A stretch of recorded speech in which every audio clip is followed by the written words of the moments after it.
everyone, today we've got a story with a big lesson about using what we've been given. It's about a master, some servants, and talents. No, not the kind of talent you have for singing or drawing. This is a different kind of talent. But don't worry, I'll explain. So grab your popcorn and get comfy, because we're about to dive into the parable of the talents. Once upon a time, there was a master who was going on a long journey. Before he left, he called his 3 servants together and gave them some important jobs. He gave each of them a certain amount of talents. Now, what is a talent? Well, in Bible times, a talent was a large amount of money, kind of like how we think of big coins or bills today. To the first servant, the master gave 5 talents. That's a lot. To the second servant, he gave 2 talents. And to the third servant, he gave 1 talent. Then the master said, "I trust you all with these talents. Use them wisely, and take care of them while I'm away."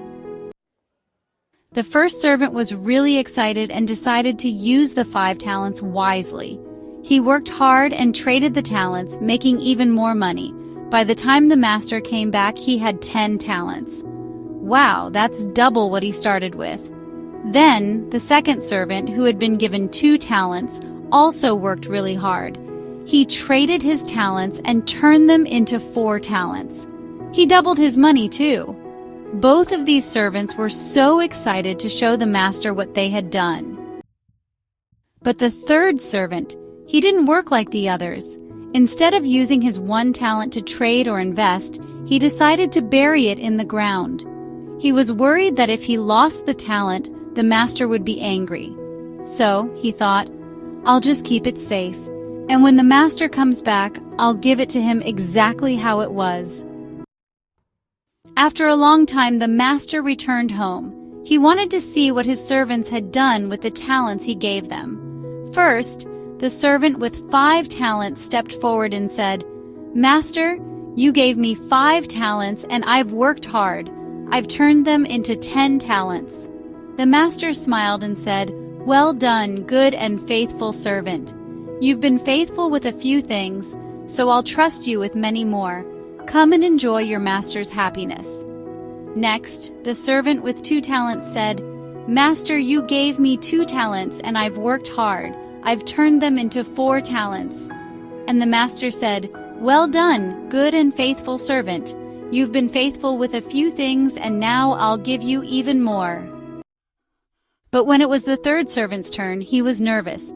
He said, "Master, I know you're a hard man and I was afraid. So I buried your talent in the ground to keep it safe. Here it is, just as you gave it to me." The master looked at the third servant and said, "You wicked and lazy servant. You could have at least put my talent in the bank to earn interest, but instead you buried it. You didn't use what I gave you." The master took the 1 talent from the third servant and gave it to the servant who had 10 talents. To those who use what they've been given wisely, more will be given. But to those who do nothing with what they have, even what they have will be taken away. The 2 servants who worked hard and used their talents wisely were rewarded, but the third servant learned a tough lesson. The message of the story is clear. God has given us all special gifts, and it's our job to use them wisely. Whether it's our time, our talents, or our kindness, we should always do our best and not hide or waste what we've been given. I hope you enjoyed the story. See you next time with another great story from the Bible.